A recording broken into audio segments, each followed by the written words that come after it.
Good morning, Peacemakers.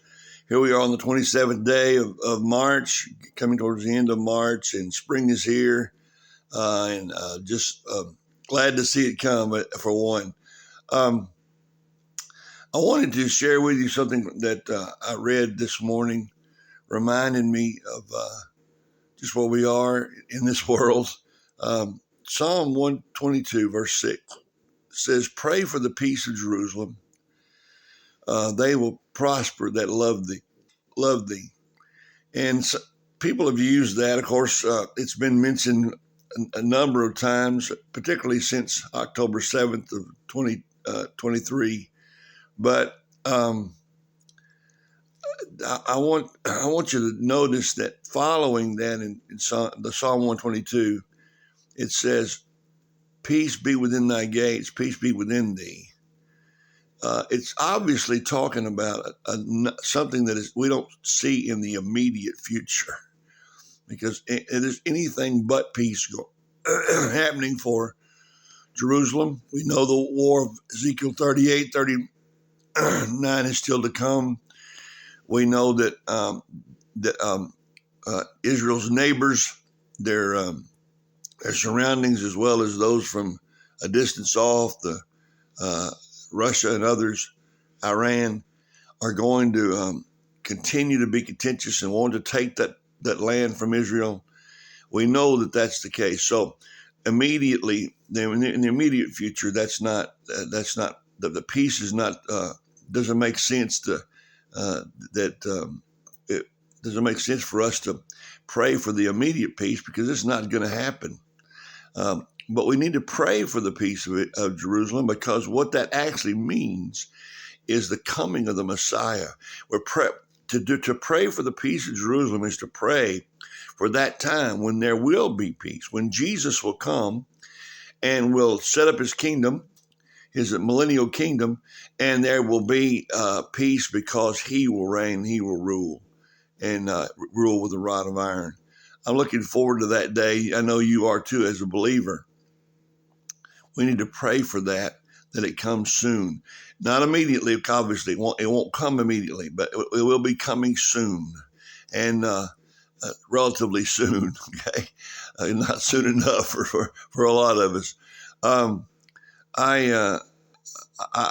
thinking about the fact that David there says, he's talking about how that he begins that chapter with, "I was glad when they said unto me, let's go into the house of the Lord." And he ends the chapter with the same same sentiment, when he's talking about that he loved Jerusalem. He likes to come into it because of the house of God. He prays for it because of the house of God that's there.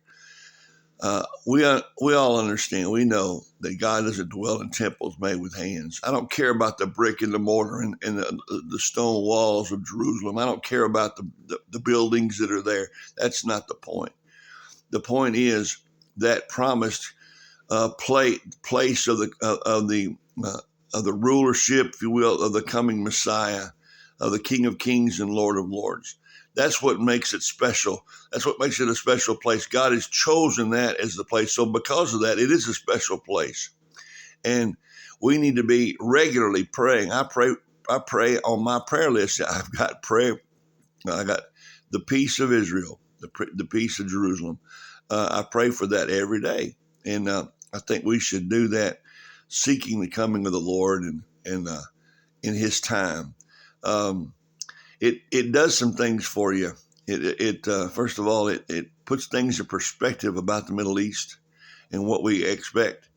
It gives you a sense of security and solidity, because you know what's coming, no matter what it looks like at times. You know what's coming, because the Lord's already prophesied it in his word, told us. And at the same time, he said, "Blessing comes to those, or happy are those that love thee." Our expectation of such a wondrous time that is to come, when Jesus will set up his throne in the temple, the new temple, in Jerusalem. That expectation of that coming time is what we live for. It's what our hope is in. It's what we expect and look forward to. And that makes life bearable on this earth. And I'm thankful. I'm thankful for the knowledge of it. And so I encourage you, join me in the prayer in praying for Israel. Pray for the salvation of the Jewish people. Pray that even before the time of the rapture and the tribulation period, that God would do a work among them.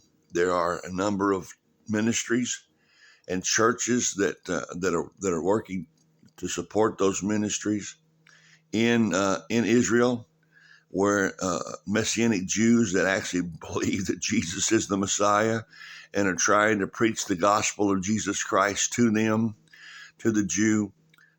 Thank God for that. Thank God that those ministries are there. Pray for them, their protection, their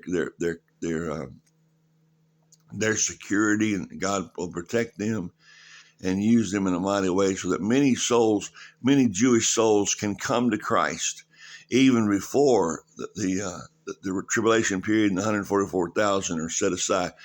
Even before that, that we see many Messianic Jews, many come to Christ even during our time.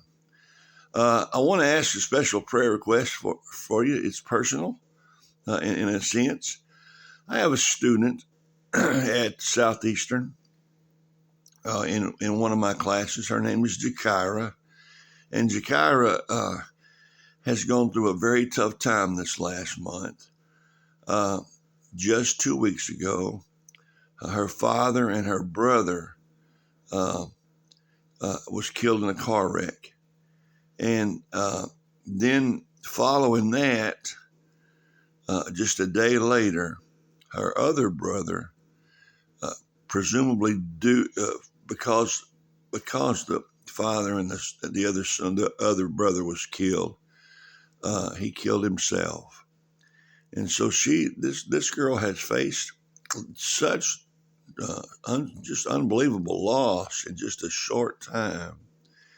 And she's from Birmingham, Alabama. Her name is Jakira. You don't have to know any more than that. Just pray for her. Jakira tells me that she is a believer, that she knows the Lord, that's what's keeping her sane. And so I would encourage you to pray for her. Please keep her in your prayers. Others I can mention.